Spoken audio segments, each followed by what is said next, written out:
Good morning, everybody. My name is Bart Winkler. Welcome into the Winklerverse for a quick draft recap edition of the show. Won't go too long with you today, maybe 15 minutes on a quick commute, but happy to break down some picks as I just finished the Infinity Sports Network draft show with JR.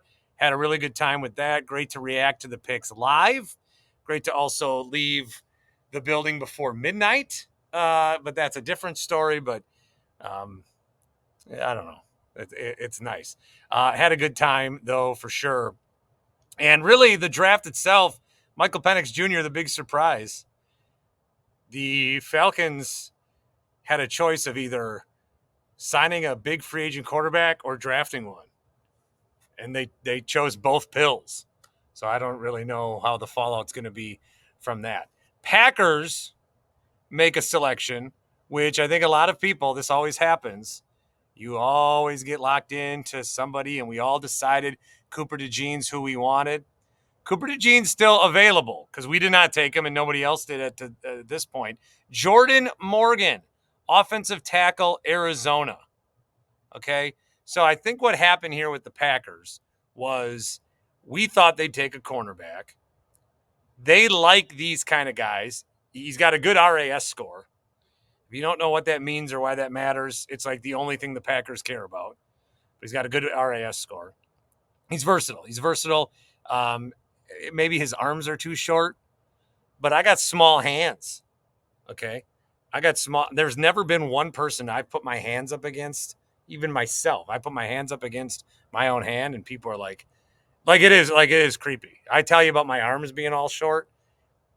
The next time any of you, if you see me at a game or something, say Bart, and then say let's do the hand thing, and I will have finger length shorter hands than you.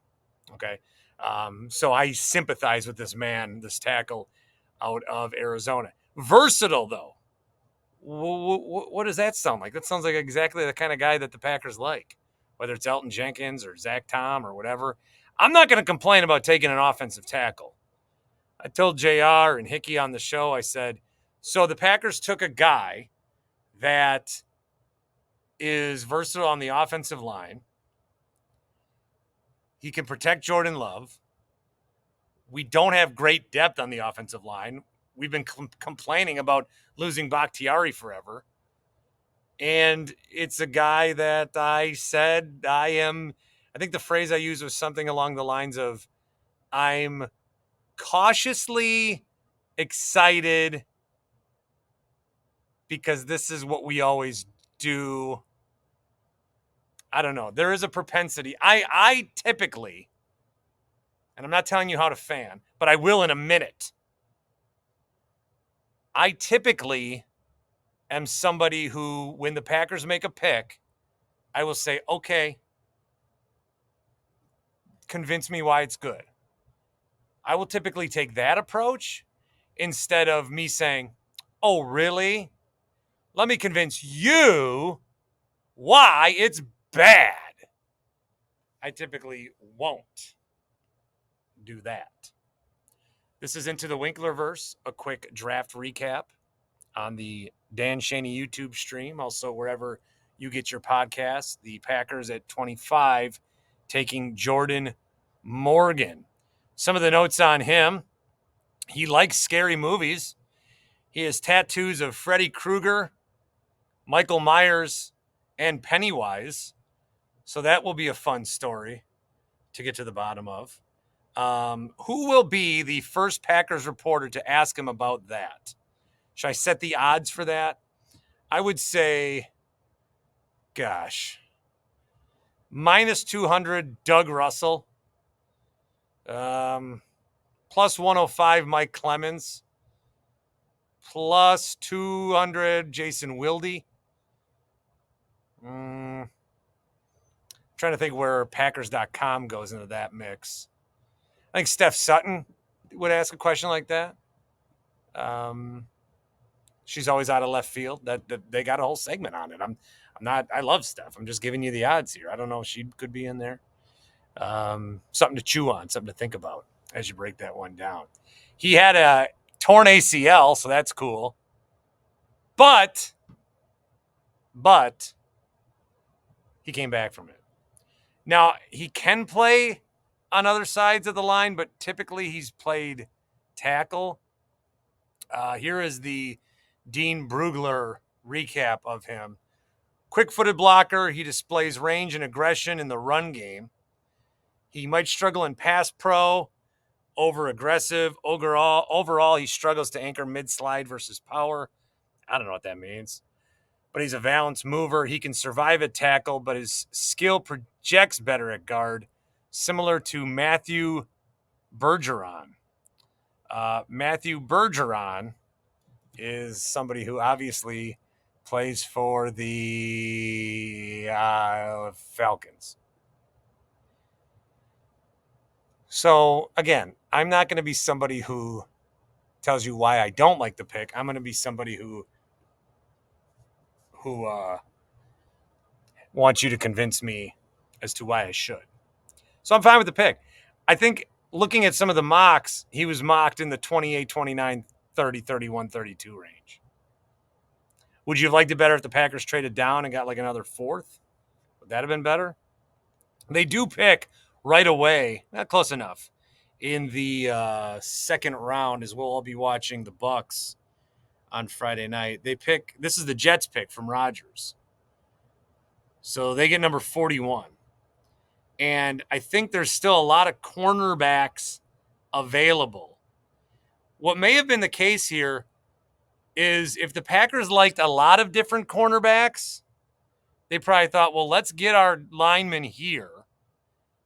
And then if we like so many of these guys and the difference is negligible, then let's try to settle in on one of them. Whether it's Kool-Aid McKinstry, whether it's Cooper DeJean, whether it's who else might be in this mix. Rakestraw Jr. out of Missouri, DJ James. So there's still a lot of cornerbacks. I would think that they take a cornerback at 41 if they stay there. And my just thought is, it's just like when you're doing a fantasy draft. Like, do they want to take a cornerback? Probably. But they know that tackles are hard to come by, and they can't make it. They have another team make the. You've done that in a fantasy draft. Someone else will make the decision for me. That's what we'll do. Somebody else can make the decision for me. Into the Winklerverse special bonus shorty. Thanks to our friends at Happy Place Hemp. The promo code is BART, 25% off each and every order. Promo code is BART, gummies, tinctures, lip balms, and the like on this little bonus episode. I need to talk about the rest of the NFC North. I need to figure out what your deal is. So I thought the Bears had a good night. They're the number one pick. They drafted Caleb Williams. And then they drafted Rome Odunze at 9. He's great. So my thought was, I don't know how much longer we can do the Bears still suck. And I did put that online, and a lot of people online had kind of the same sentiment. Oh, well, they'll screw this up. They'll screw this up. They're the Bears. They'll screw this up. They're the Bears. That's like something you like. You know, as Brewer fans, we say, we're the Brewers. We suck. But if somebody else says that to us, we're like, oh, screw you. You can't say that. You don't have the right to say that. While the Bears have sucked, and we do own them at this point, on this current day, it does seem like, can we leave it alone? Can we just acknowledge that they had a good draft, at least a good first round? Yeah, they haven't won any games tonight because of it. And we'll see what Caleb Williams is, but I think Caleb Williams is going to be good. Now, I did say that about Justin Fields, but you didn't ask me that. No, they'll screw it up. They always screw it up. That's the same comment from everybody. No, they'll always screw it up. They always screw it up. At some point, they won't. Believe it or not, at some point, they won't. And I think it's just, like, what's the deal? Are you scared? I think that's what's happening. I think a lot of Packers fans are a little afraid. Bears got better. Bears have been getting better. Okay? Ever since the guy christened their stadium with a prayer, they've had nothing but good luck. That was weird. They got better. The Bears got better. If you can't admit that, then you're afraid of them. If you can't admit the Bears got better, You can admit it. You won't, though, because you're afraid. I also thought the Vikings got better. I don't think J.J. McCarthy is going to be that great. But they didn't have to really move up that far to get him. So they got their guy. They must have been spooked that the Broncos were going to trade with the Jets, who took a lineman. We all thought they'd take Brock Bowers. The second trade that the Vikings made, that's a little different because what happened with that trade was they moved up and got Dallas Turner. No defensive player got taken until number 15. And then Dallas Turner, who was projected to go, really, we thought he'd be the first defender off the board at 8 to Atlanta, who drafted Penix Jr., that's a great pick for them. But they gave up a lot to get him, and that is kind of interesting. I think I talked to Tej Seth from Sumer Sports, and I keep bringing this up, but he said the next thing is for front offices that are comfortable in their future to make trades with front offices that aren't. And so the Vikings are choosing to try to make a bigger difference now and let next year be next year. But if you're Jacksonville, you can capitalize on that. So to move up 6 spots, the Vikings gave up a 5th rounder this year, but then also a 3rd rounder next year and a 4th rounder next year. I got to see the Jimmy Johnson value chart. I think if I'm moving up 6 spots, I'd be willing to give a 4th or a 5th, and then maybe a 6th next year. To give up a 3rd and a 4th next year, I think that's incompetent. I think that, and now Dallas Turner could have been the number 1 defender off the board. So if they really like him, fine. But this is a good move for Jacksonville, who are fighting adversity with Tony Khan being injured the night before. It's a good move from AEW. Good job. They got some play off that. But so next year, I got this tweet from Field Yates. The Vikings have just 3 picks in next year's draft, a 1st rounder and 2 5th-round picks. And they could change that, and they could make some trades, and they could be more proactive, and we'll see what they do with the rest of their draft. But that's a big chunk of picks to give up. So I am a little surprised in that. But the Bears and the Vikings had good nights, at least good first rounds. You have to be able to admit that. Even the Lions, when they jumped us to pick at 24, I think we all thought they were going to take Cooper DeJean. They did take a quarterback. They took Terrion Arnold, who I think was ranked higher. I don't know. What does it matter? Ranked, not ranked, Teams take who they like. Just ask Brian Gutekunst. He will prove that to you right away. But I thought it was a pretty ho-hum draft. I was really excited to do the draft show, and it went great. Watch it on the Infinity Sports YouTube.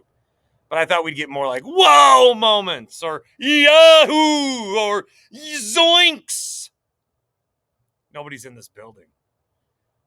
Or more hi chihuahua.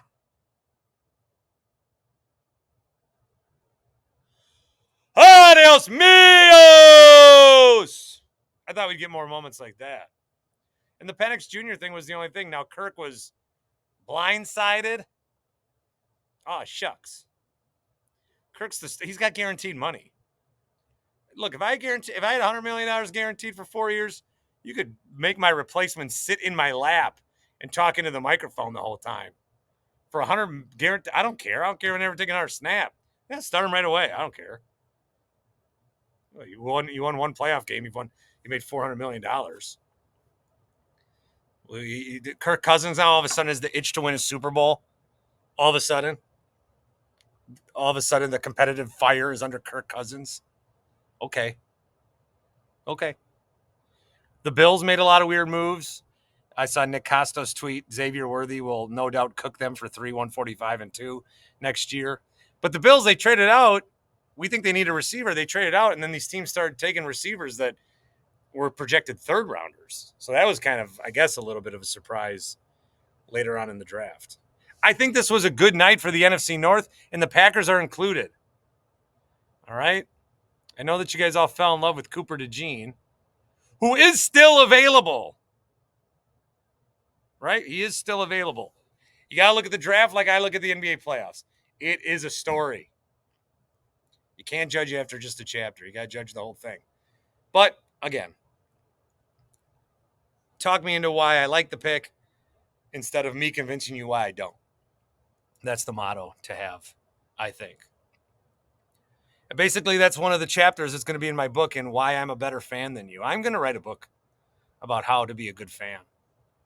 I know other people can pretend that they're in charge of fandom, but I am. I tell you how to fan. And you listen to me. And I'm going to write a book about it. Because fan, at the end of the day, guys, is short for fanatic. And that's why I do this in the building of the fan. That's why I do this here. All right, that's a quickie into the Winklerverse. Make sure you like and subscribe. Follow the YouTube. Don't engage with me on Twitter as much as Facebook because I don't get money on Twitter, but I do get Zuckerbucks. So go like all my shit. Anything I posted in the last month, just go to Facebook and start liking it. I'll make a couple of dollars. Do that. Go, hurry. Go do it. Go. Yeehaw! Oh, hey, Sparky. What are you doing here?